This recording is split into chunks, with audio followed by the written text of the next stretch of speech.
2021 is the year of the local election. From fire district commission to school board to city council, there are over 300 offices up for election this year in King County alone. With so many moving pieces, it's important to know what paperwork is due when. That's where King County Elections comes in. While we can't teach you how to campaign, we can teach you how to make your run official. Join us for one of our upcoming candidate workshops in Thursday, April 1st, 6 p.m. to 8 p.m. Saturday, April 17th, 10 a.m. to noon. Thursday, April 29th, 10 a.m. to noon. Join us in April to learn the ins and outs of becoming a candidate here in King County. Sunday nights from 9 p.m. to 11 p.m. Pacific Standard Time. It's K-Fox Night Beat with DJ Nastiness. Bringing back the memories. Bringing back the memories. Bringing Seattle's hottest music. Bringing Seattle's hottest music. Rainier Avenue Radio World. You interested in getting your project financially supported? For Culture wants to support your cultural activities and share them with King County. Do you do creative work in the arts? For Culture is now offering grants in 3 disciplines: arts, heritage, and historic preservation. For more information, go to forculture.org. We got the feeling now. Yeah. R&B, soul, funk, 50s, 60s, 70s, 80s. We give you all that and more on Star Time. Join me, Paul Pearson, for a 2-hour trip through the history of R&B. A new episode every week on Wednesday at 2 p.m. Come and get the feeling on Star Time on Rainier Avenue Radio World.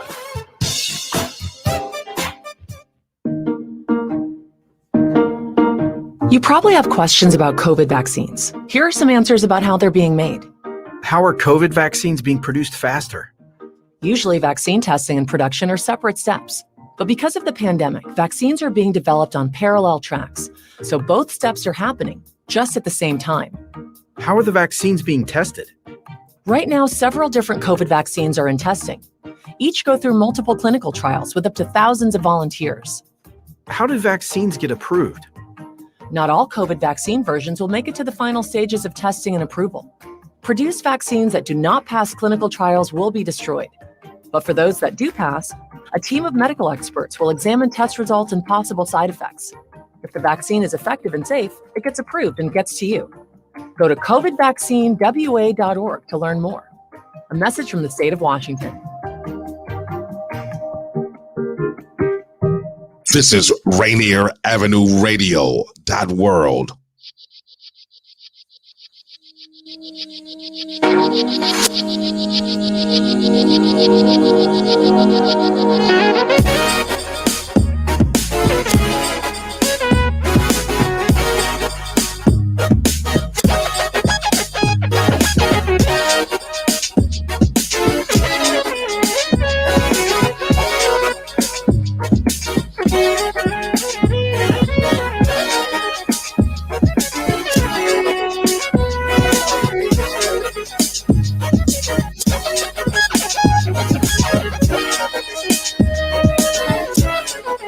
Everyone.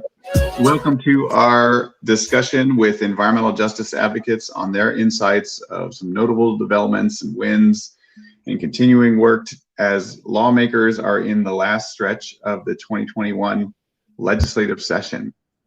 Our conversation and our work are appropriately wrapping things up during this Earth Week, and we're happy to be part of this collaborative production with Rainier Ave Radio World, Social Justice Film Institute, and Front and Centered. My name is Derek Gruen. I'm Front and Centered co-director of policy and programs, and with me today are a number of EJ advocates who have a lot to say about what we need to do during this pandemic session. So let's quickly go around and do some introductions of who's with me today before we dive into our questions. So I'll ask Rosalinda if you could please introduce yourself.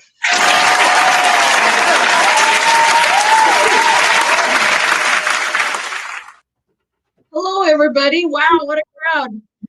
This is Rosalinda Guillen. I'm with Community to Community Development, and I'm very happy to be here. We have a lot to talk about. Thank you so much for that great introduction, Derek.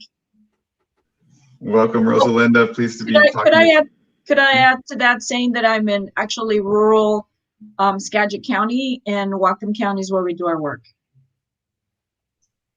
Great. Welcome, Rosalinda. Happy to be talking with you today. And how about Jill Mangalima? Would you introduce yourself?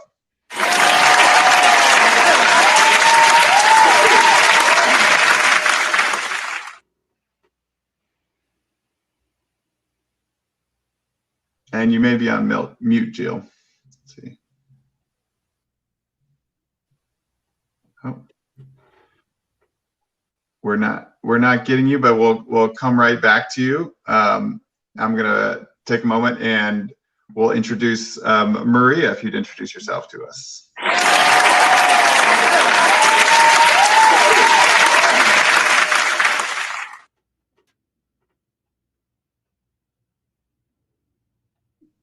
And if you're on mute, Maria, you can unmute.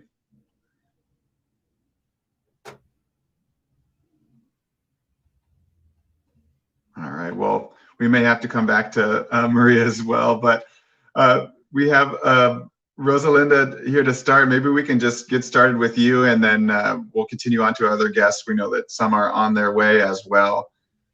So Rosalinda, I just wanted to start by asking, what were your priorities this legislation? If you can tell us what those are and why in particular for your communities. Well, as you know, Derek, and maybe some of our listeners don't know, but community to community development is a women-led and most importantly, farm worker-led organization that works on policy issues statewide. We organize and locally, we have a huge base in Whatcom and Skagit counties, but we're also in contact with farm workers across the state. We're supporters of Familias Unidas por la Justicia and Trabajadores Unidos in the Yakima area. So our legislative priorities, of course, are linked to the food system, the agricultural industry, and farm worker rights.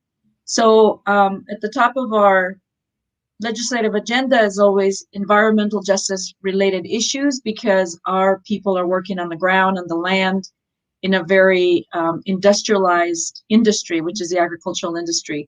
So we were focusing on a couple of things. One is improving the livelihood of farm workers, which is wages, and advocating for overtime pay for farm workers. Like the rest of the workers in Washington state, the majority are qualified for, and I guess there was an exception, has been an exception for agricultural workers receiving overtime. So that was one of our biggest priorities. But the other is moving forward environmental justice for worker protections in the fields on farm workers. And during the last few years, due to climate change, we have been focused a lot more. This is why we have such a close tie to front and centered.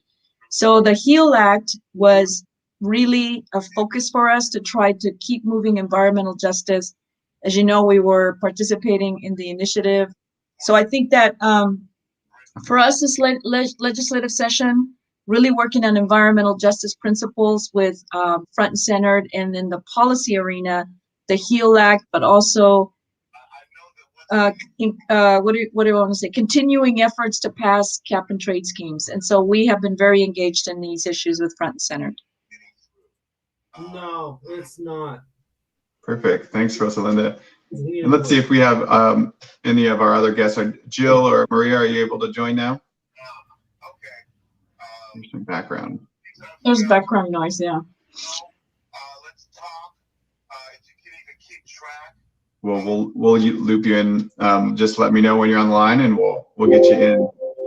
So, Rosalinda, I'm wondering what you mentioned the overtime for farm workers. I'm wondering what you were able to accomplish through that work this session. If there was things that you would point to as a win, like if you can dial in a little bit more on the problem, and then what you all were bringing and hoping to achieve, and whether you feel like you got there.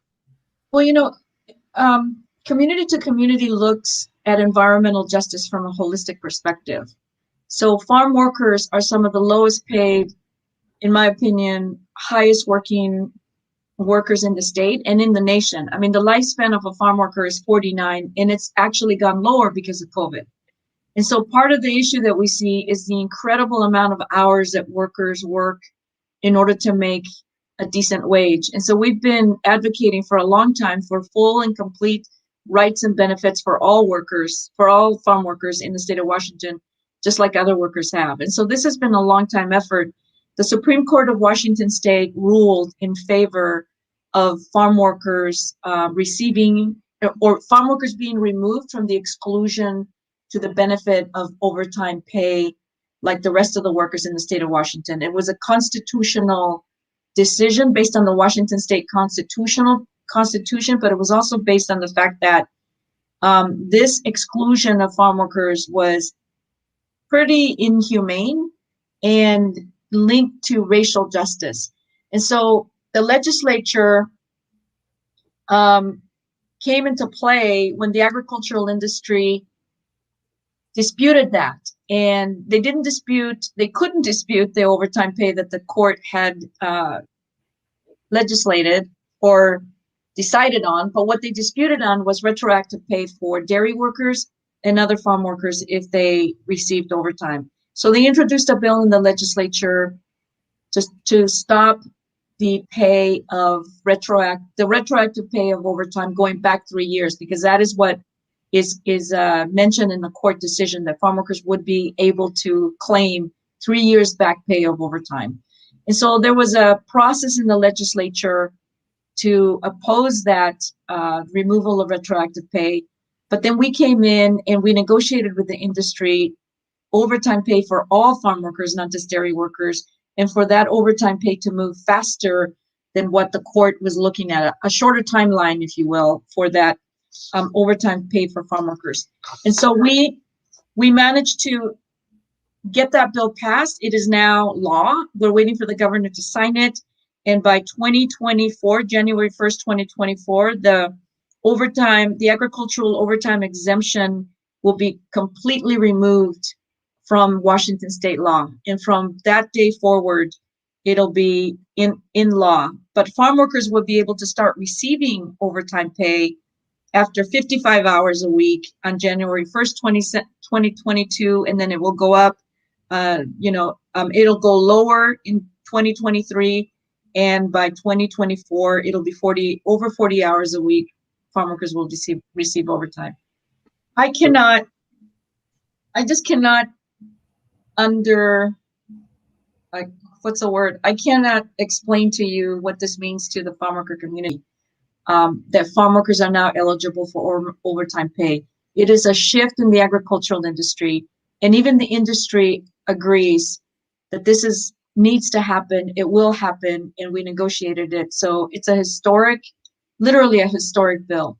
So ensuring decent wages for farm workers is important, but then we need to look at what does the workplace look like in relation to climate change, and we can talk about that later. I believe Jill is on.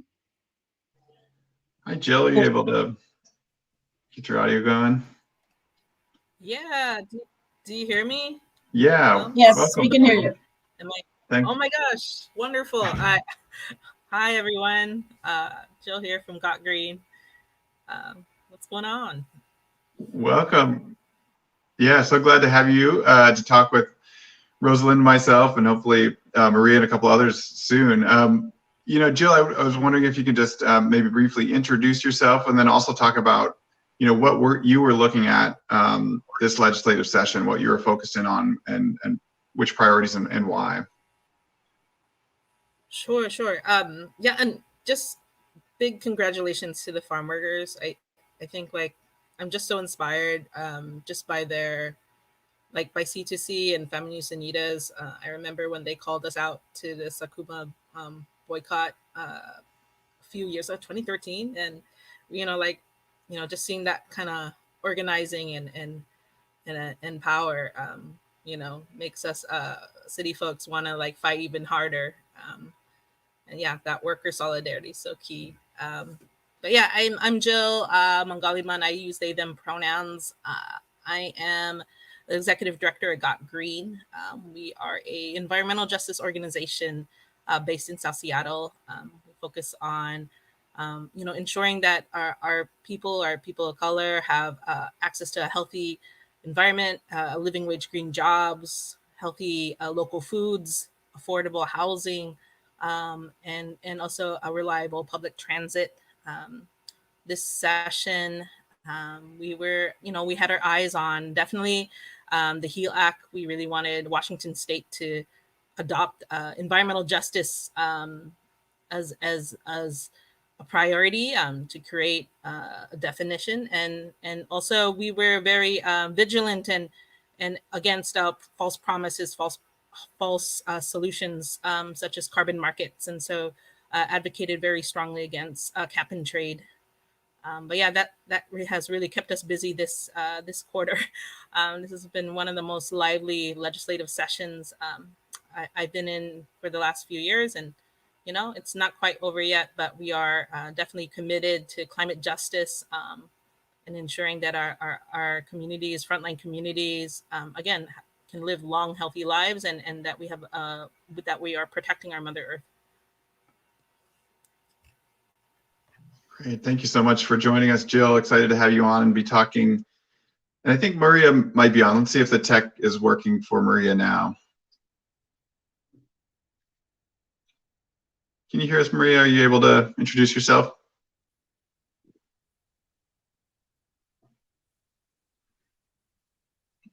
Well, might be still some kinks to work out in the audio and video connection here for Maria, but jump in whenever you're ready, Maria, and we're happy to have you here. So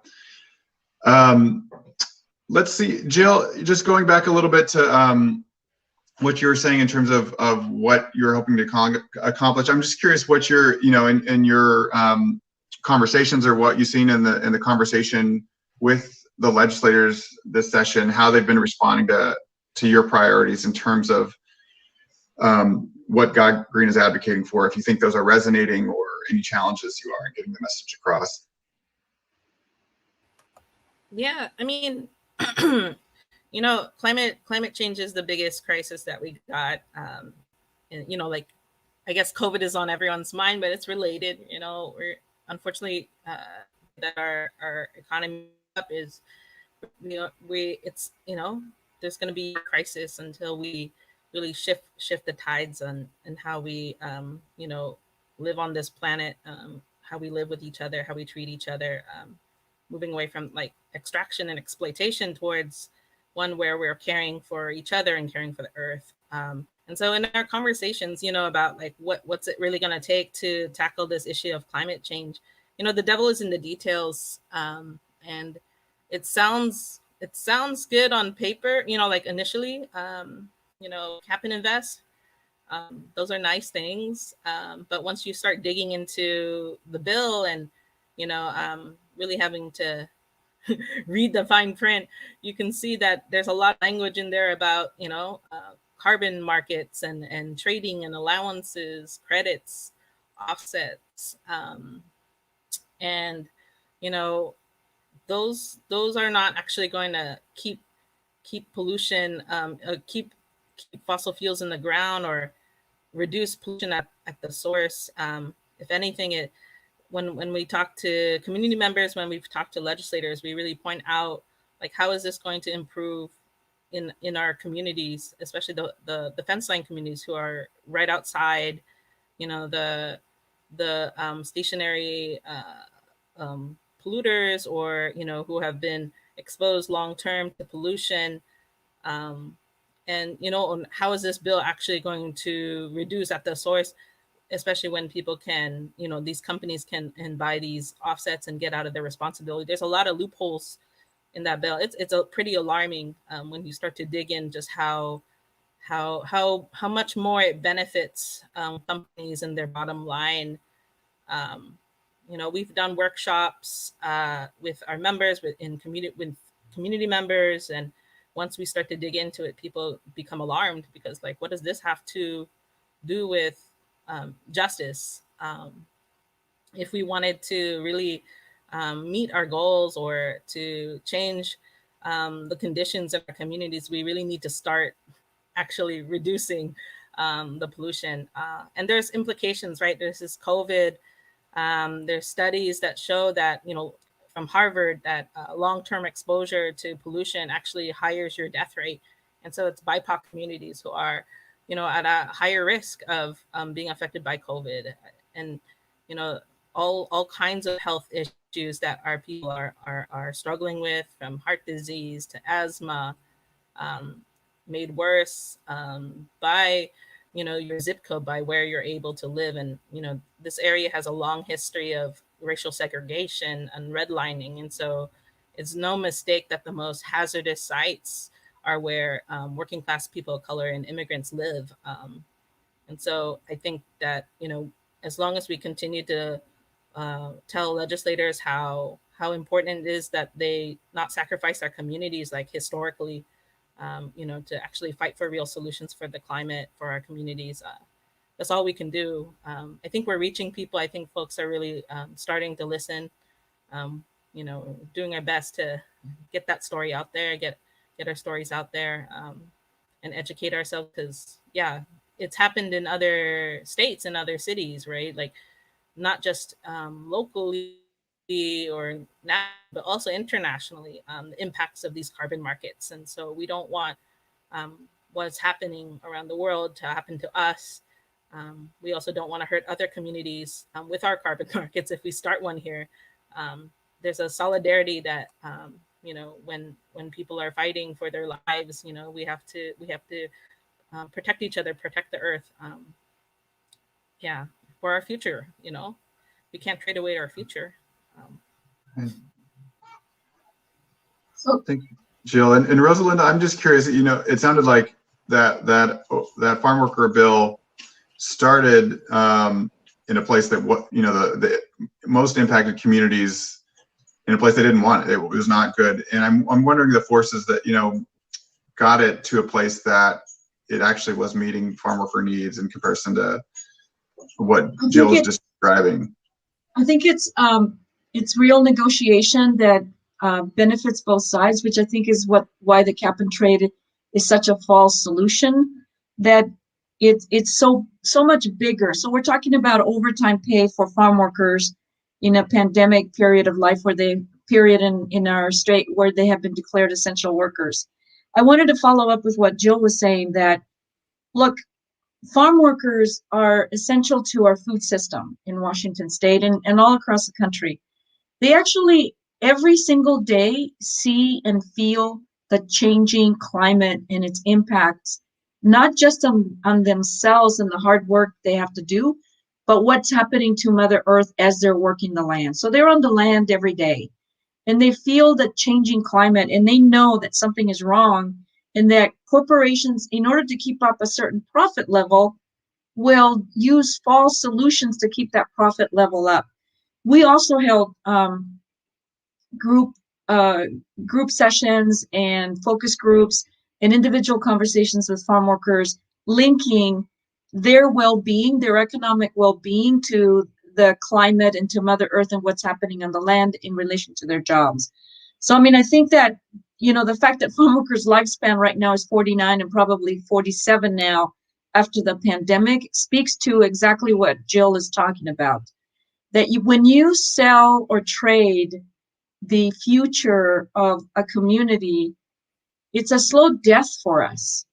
It's a slow, painful death because we're impacted every day, and our communities working in the fields are impacted every day. And I would just like to remind people that are listening that the state of Washington is still considered an agricultural state. There is tech coming in, but the big, shiny, let's say, apple of Washington is the apples and, the tree fruit. So it's a big impact on our communities, and environmental justice is key. We supported the HEAL Act. We were involved with it. We've had farm worker leaders helping to write the language and participate. So the whole idea of environmental justice principles being included in state agency rules and regulations for us is part of our survival. That if we can get that in there, the impact on us will be hopefully less. That is the hope that we have. So I think what Jill is talking about, farm workers clearly understand what profit and trade and markets have to do with our everyday lives. And so we're like on the ground, literally, and we're trying to lead a better life. Economic justice by inclusion by removal of the overtime exemption for agriculture is a big deal. It's very important. It's a recognition of equity, right? But then we are also talking to farm workers, and the way we look at it, if we can't make our workplace safer and address the issue of climate change and the food production, then that kind of balances it out so that we're still not at a place where we know we're going to be safe. And I'm talking about rural areas of Washington State, and some not so rural, where there's food production going on, vegetables, fruits, berries, a big deal, dairy, all of these. So I think this is a big discussion that involves everybody. It cannot be just about the market, because traditionally, folks like ourselves have never had the opportunity to benefit for what's happening on the market. We see ourselves as farm workers as the sacrificial workforce for the markets to continue to succeed and be profitable. And because we are part of Front and Center, and with the brotherhood that we have developed in our movement, the solidarity that Jill is talking about, we're able to have these conversations with other groups of community folks. So this moves into the legislature, into those details that Jill is talking about, the policy and the language and what those details mean to farm workers every day that they go work in the field. I think that's the important message I want to put out to our radio listeners right now, that the reason farm workers are involved is because all of these issues affect us. And it affects you because it's about the food system. It's about being able to provide for the whole state fresh, clean, healthy food. And you can't forget that you need a labor force, and the workplace for that labor force has not only got to be safe, it has to be fair. Thank you, Rosalinda. And I believe we have Maria on the line now. Maria, are you able to introduce yourself? Hi, can you hear me, Derek? Yes, we can hear you. Yeah. Would you tell us about, Maria, which communities you're working for and what your priorities are this legislative session? Sure. I am with El Centro de la Raza, and I serve as Environmental Justice Coordinator for Policy and Advocacy, and we're very, very happy to be with Front and Center. So our main focus is the air and noise pollution in Beacon Hill that comes from roads and from airplanes. And the legislation that we really are very, very interested in and very energetic about is the HEAL Act. So let me tell you why that's important to us.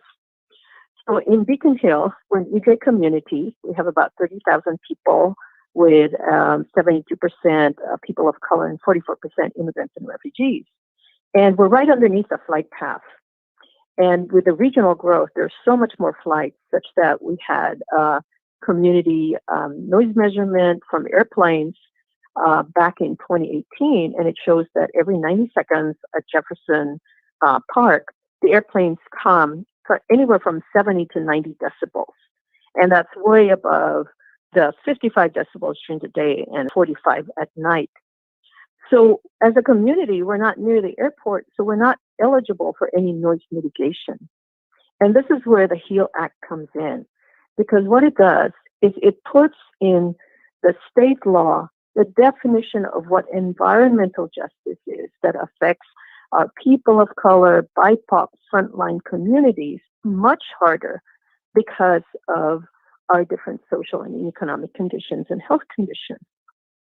So by having that HEAL Act, having that first, and then giving a strong leadership voice from the community by having a council.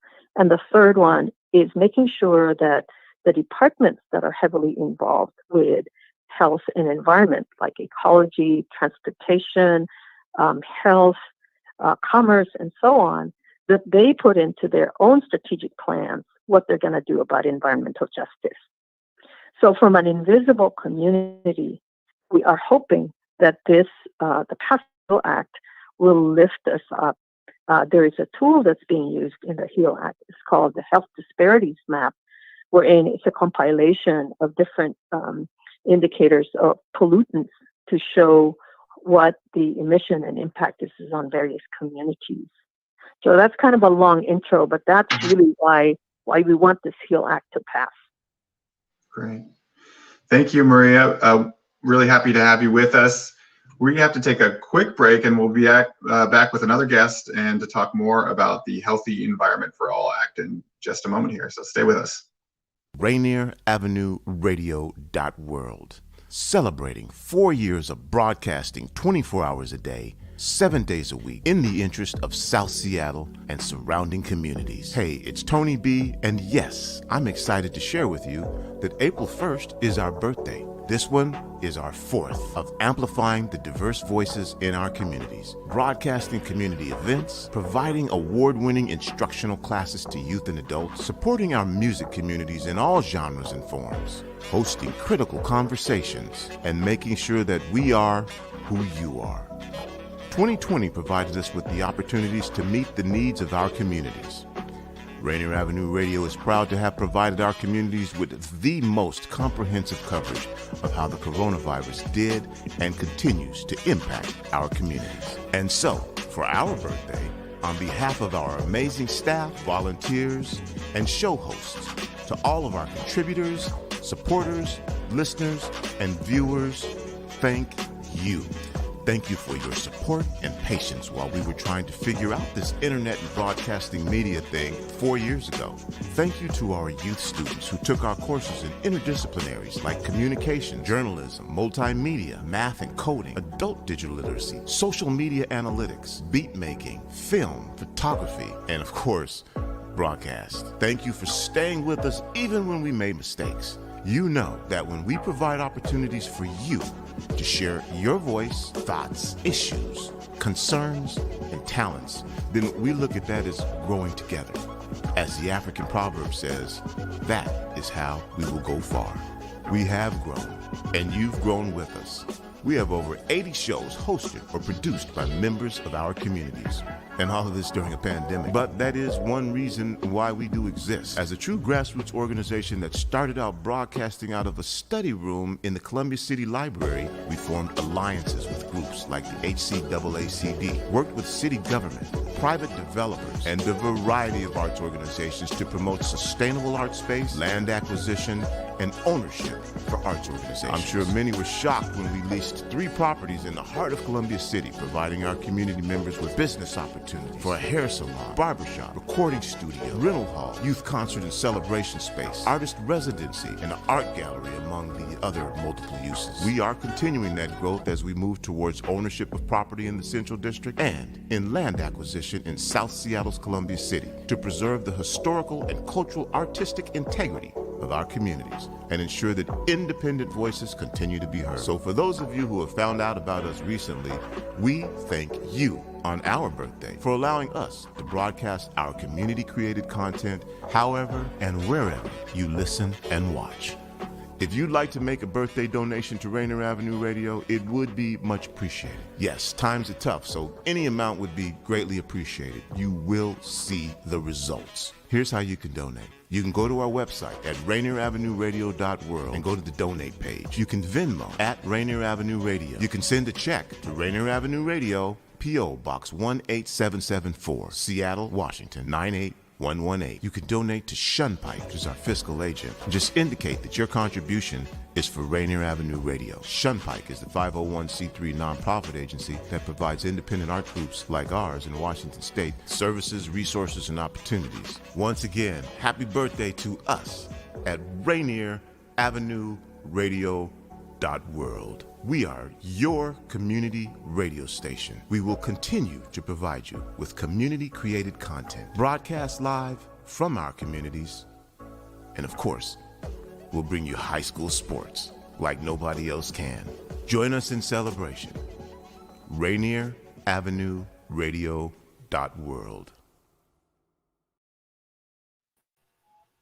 Welcome back, everyone. Happy 4th birthday, Rainier Avenue Radio World.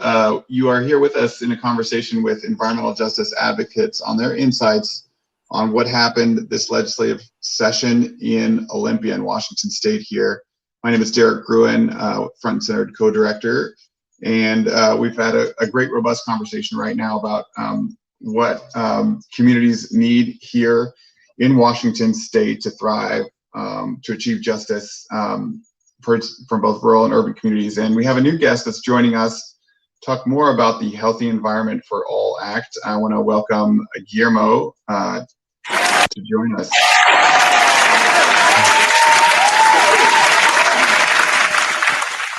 I like the sound effects. Guillermo, welcome. Would you introduce yourself just to get us started? Yeah, hi everyone. My name is Guillermo Rogel. I'm the legislative advocate with Front and Centered. Also do some lobbying for other groups such as the Statewide Poverty Action Network and the Equity and Education Coalition, all just trying to, make Washington a better place. But yeah, Front and Centered has had me busy this session, just trying to pass some really good laws and oppose other ones. Thank you, Rainier Avenue South. I lived in Columbia City for about 1.5 years and then Central District for about another year before that. So I'm really happy to be here. Well, glad to have you, Guillermo. And I was wondering, just because if we can pick up where Maria left off on the Healthy Environment for All Act, our kind of landmark environmental justice bill in Washington State. And if you can give us a little insight about how that conversation went in Olympia this year, where legislators were at and responding to community needs and where it is in the process. Definitely. Yeah, so I think, the Healthy Environment for All Act was really it was a long process, I think, for the bill to get to where it is today. Obviously, the HEAL Act had been introduced first in 2019. And sometimes the legislature, I think, when they are hesitant to pass a bill or they think that there's kind of more information that is needed to pass legislation, they create a task force. And that's where Front and Centered had worked over the course of a year with state agencies, with community members, just trying to find out, okay, if we are going to do the Healthy Environment for All Act, again, in the 2021 session, what is that going to look like? What kind of recommendations do we need to have? And so that report was finalized in the fall, and that's where I picked up the work with the Healthy Environment for All. It's how do we turn this task force and its report into recommendations that are really going to have an impact on people's lives.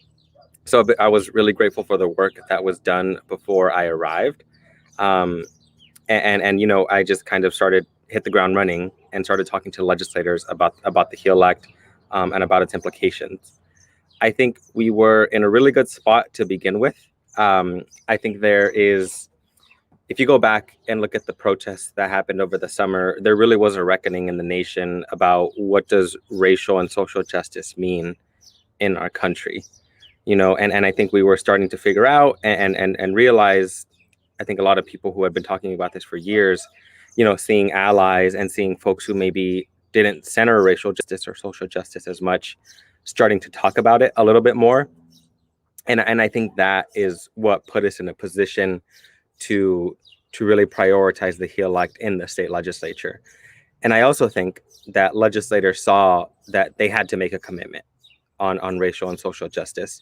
And that's what the House of Representatives did during this legislative session. Right before session started, they said that they were making a commitment to put a racial and social justice lens on every single piece of legislation that passed in this session.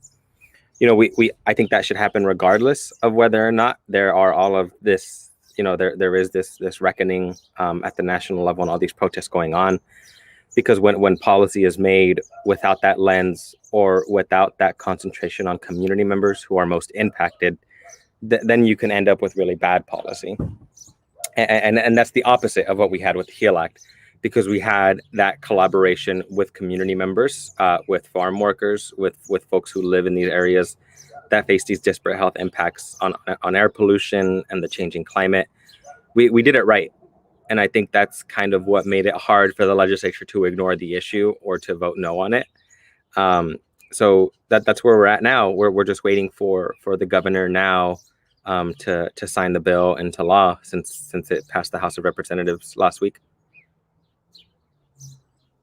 Great, thank you, Guillermo. And we had a question come in on the chat and around the average age of farm workers being shortened even from 49, a very low number, to 47. And one of the things that Maria brought up was this environmental health disparities map, which is tracking the cumulative impacts of pollution on community. And the question was to you, Rosalind, about why is the average age so low, half of the age of an American adult, and do those cumulative pollution impacts have a factor in that?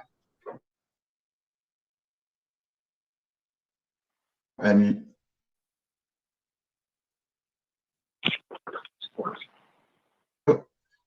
you're on mute, Rosalinda, if you're. I have to say yes, but I also would like to mention a couple of things. That EJ map that you're talking about, farm workers have been involved in giving input and participating in the creation of that EJ map. If you look at that EJ map, you're going to see why the lifespan of a farm worker is 49 and now maybe 47 because of the pandemic. I'm gonna keep repeating that because when Guillermo says that we did it right, I think what Guillermo's saying is that we organizations in front and center tried to draw or move forward policy that has included the voices of the communities who are going to be impacted by those policies. And I think that the task force and also the EJ map, the groups, the focus groups, that is how it's a participatory democratic model that we're trying to build and make stronger within the organizations of Front and Centered. So we're trying to work with Front and Centered in developing the visual mechanisms that can tell you why the lifespan of a farm worker is 49. It's two simple things. Let's see if I can think of three. We believe that the agricultural industry and the food system structure is racially biased.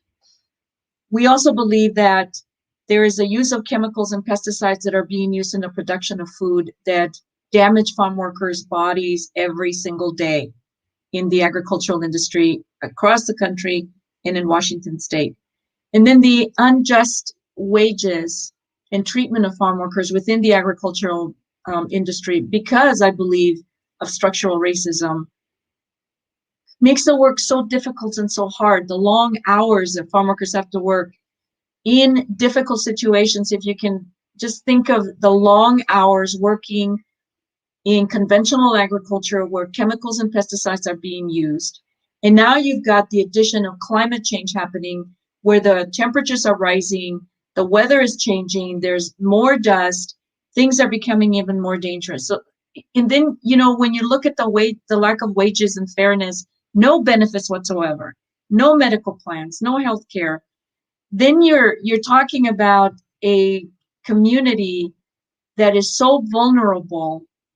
When the pandemic hit, they were ready to be infected because of that vulnerability. The poverty rates in the farm worker community are really high. And, these are mainly immigrant Latinos working in agriculture where they are the poorest, the hardest worker, and the most impacted and have the least access to adequate health care and benefits to take care of themselves. That is why the lifespan of a farm worker is so low and continues to be low, has always been low. And I would venture to say that the value of an alliance like Front and Centered is that if we don't deal with farm worker issues, if we look at the lifespan of low income, people of color communities living in these polluted areas, I'll bet you if we do an analysis, those lifespans are going down also. This is about climate change. It's about poverty. It's about racism.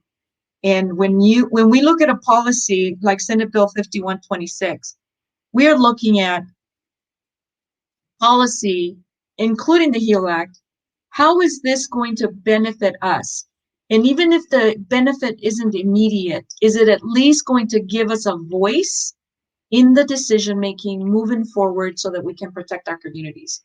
So you're looking at a farm worker from Northwest Washington that has worked with thousands of farm workers in Washington state to bring those voices to the policy-making table. And front and centered as a coalition is giving us the resources, the capacity, and the ability to get those voices at a higher level. So a farm worker's lifespan of 49 is shameful. And there are many, many factors, and we recognize those factors and we bring them to policy.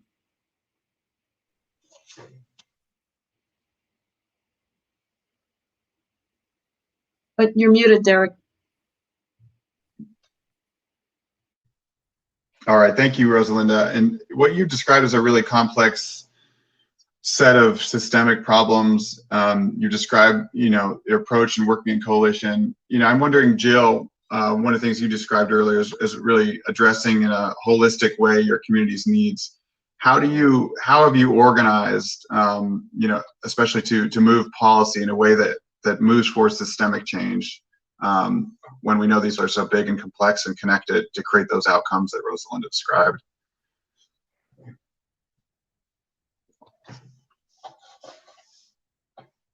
Do we have Jill?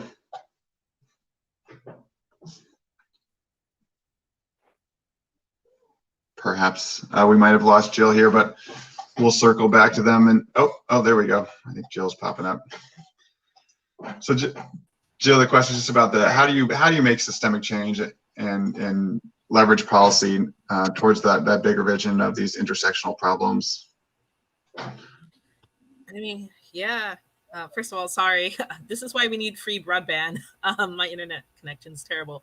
How do we make systemic change? It really does start with the people on the ground. I think something that we at Got Green know is that, people don't think these are issues. They may think it's like personal issues, right? They might like, oh, was it something that, I did or my family did? Like, I was also in that boat. Like maybe, this is just something, we're taught that like, oh, there's winners and losers in this world. But once community starts talking to each other, when we start getting together and we realize like, oh, this isn't just coincidence, that we're living next to a highway or, my dad's unemployed or, like the prison industrial complex, these are very much ingrained in the system. And I think that's when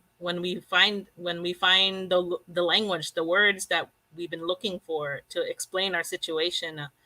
I was one of those people who, growing up, just thought like, this is just how it is. We can't do anything about it. And then I found Got Green and, Michael Wu and Tammy Wen and Kristen Joy were like, there's this whole movement of people who want to change things that we're not okay with it. And that's really, how our organization got started. People wanted things to be different for our people. We wanted to be able to, help folks get out of poverty ourselves, be able to not have to work low paid, dirty jobs, but really have a future. And I think that once people who are affected, who, those blinders come off and we want to fight, we're fearless and we want to make sure that, it's not just for ourselves, but for people we live in the community, people we haven't even met before. And that's when it becomes powerful. And policy is just a tool to change things. We gotta build that bigger we gotta change the rules. We realized that early on in Got Green too. We were doing job training because there was all this stimulus money and we wanted people to get, into, green jobs. But as many people as we trained, myself included, there were still racial barriers. Like people were still getting the door slammed in their face. There was a Rainier Community Center being renovated and no one was being hired in our community. So, how is that? Like we can try as our best, but, the rules are still against us. And so that's why we got to organize. That's why we got to get together. We got to build power. And then, use whatever way to change things. And in that case, we went to the city and demanded, to create a citywide ordinance for local hire. So policy can be a tool to usher change, but it's not the only tool, right? There are other ways that we can fight. There's, I really, I think about, the power of the workers boycotting, and the even the grocery store workers. They're right now and the healthcare workers are in a fight right now for their rights to be protected. I think about even our friends over at a Standing Rock who are fighting, against the pipelines. We got people are coming together in different ways, and it really just starts with coming together and educating ourselves, like what is happening, what do we want to change. So I think that's really what God brings about, is building that leadership, building that power in our communities, and anything's possible. Thank you, Jill. That's really powerful. That building power is powerful, and and talk about finding your path to action and doing something about it. And Maria, you've been doing something about an pollution issue that the government has largely ignored. Felt like it's someone else's problem, which around aircraft emissions. And I'm just wondering, how that's worked. How you take an issue from kind of off the radar or not my jurisdiction or problem to make it a priority among policymakers. How that process has gone for you. Derek, I'd love to answer that, but very quickly, just to underscore what Jill is saying. Back in the 90s, when we put together the Community Coalition of Environmental Justice, we got really clear that people only think of environment as mountains, air, water, and so forth, and they don't include people. As soon as environmental justice includes people, now we're talking about the racism and all of what they call determinants of health, right? Our housing, how we get to transportation, our jobs, the education, all of that systemic discrimination that has happened, the cultural racism that's happened. So anyway, I just wanted to really underscore that, because if people are saying, well, why are you guys all over the place? Well, it's because we as an endangered human species, particularly BIPOC, people of color and immigrants and refugees, are subjected to all these structures. So in moving to our work at El Centro and Beacon Hill Council on air and noise pollution, one of the things we had to do is figure out what are the invisible rules that are impacting us, right? So you look at all levels of government, from federal to state to local and so forth. And what we learn is that it's FAA that approves the airplane routes. And they have a contract with the airports that the airports need to service this airplane routes regardless. And so now our work has evolved from not only environmental justice, but to health justice because of the very negative effects and also the shortened lives within the 98108 that's been documented. And so with that, we're looking now at an upcoming expansion of CTAC, which is going to increase air flights by 40 and 50%. And so now we're looking at climate injustice. And one of the things we all need to remember is the COVID money has to not just be a recovery to put us in the same place as before, but to also address environment, health, and climate injustice for that resiliency. So the things that we realize is that aircraft emissions are not part of a greenhouse gas reduction. So we are working over with the King County Council and Gamaiza Hilai specifically to get that into the inventory for greenhouse gases. And so we're waiting to see what the vote is going to be this Thursday for Earth Day. We're trying to get a joint group so that we can have a technical and a community panel that can talk about what's the way to measure, what should be the target reduction, and are these current strategies really effective, and by when will they be effective? Because we have to lift up the work of the Climate Equity Community Coalition that says we got to do the long term and we got to do the short term, which is focus on the resiliency, meaning how our people, our impacted people, are going to live. So even though it's not direct King County government jurisdiction, we're talking about 250,000 people who are impacted, people around the airport, us over at Beacon Hill. And of course, you got the Duwamish, you got Chinatown, you got parts of Rainier and Columbia that are being impacted by these flights. So I guess to summarize it, it's a steep learning curve for us to figure out what are the levers. So another lever that we've learned is at the federal level, the safety for airspace is for FAA is defined, for airports is defined as airspace. It doesn't include residents, the people that are impacted. So that's another law change. And of course, at Beacon Hill, with the wonderful leadership of Representative Adam Smith, we were able to get the Aviation Impacted Communities Bill submitted so that there can be a pathway for communities like us that are not right near the airport to be able to get a way to qualify for mitigation, because we're going to need that noise insulation and triple windows. So kind of a long story, but there's more. And so again, we're constantly trying to learn and be creative and be strategic about these things. Thanks, Maria. And I think it's so helpful to hear that, you know, often we hear like climate change can be solved with these big single policies like just price on carbon, but really it's about the work in all of these sectors, from aviation. Front Center's been active in the transportation conversation, trying to move to more support for public transportation, transportation that doesn't pollute, as well as some work initially in session on keeping people connected to energy.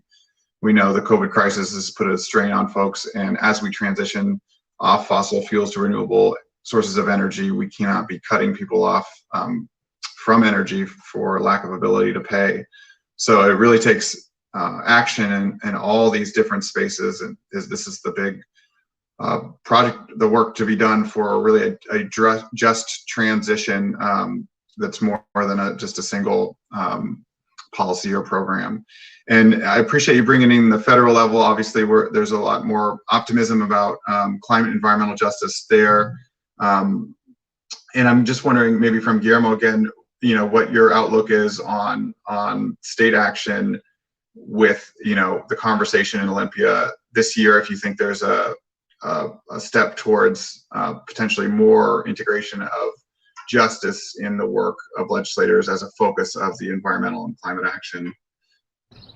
Yeah, I think there is. I think the way that legislators are talking about their legislative priorities and the way that they're talking about community, I think that we have to hold them accountable to the words that they're saying right now about community engagement and about their environmental priorities. Because I think it's really easy as a legislator to say that you care about it, and then to maybe let some of the leadership or committee chairs in Olympia's instance take a lot of that work among themselves, and then maybe lead it and hopefully have the rest of the legislature fall behind them. But I think if it is going to happen, it has to be a process where the entire state legislature is involved, both parties are involved, because we know that this issue about environmental justice and the changing climate isn't just impacting any one population. There are disparate impacts, but ultimately we all share the state. And I think it's kind of getting inevitable, like the ignoring the problem of climate change. We are having more intense fires. The temperatures are rising. Sea levels are rising as well. And so I think it's becoming a little bit more inevitable. I just saw a video of Lindsey Graham during a hearing at the federal level, and he was saying, I have finally come to terms with climate change, and it's real. So I think if he believes it, I think it's coming down Olympia really soon. And then just noting the time, Derek. Yeah, thanks, Guillermo. And I think we'll hop over to Rosalinda maybe for a closing comment.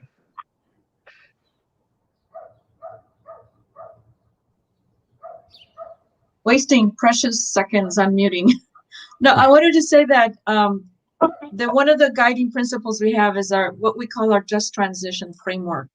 And I think that's why things seem so complicated about how we make decisions at front and center. But it's really important that people, whoever's listening to our radio show, understand that we actually have a very well-defined framework when we're talking about climate justice and the changes that we need to make, that we believe we need to make, and that we have gone to our communities with. And this just transition framework is really important, and maybe we can discuss that at a later date, Derek, but I would welcome everybody to go to the Front and Center website and really take a look at some of the details of what our work is in combating justice policy. Thanks, Rosalinda. And yeah, stay tuned for more. The Earth deserves more than a week. You'll hear more about just transition, and really grateful to be in conversation with these great environmental justice leaders in our state.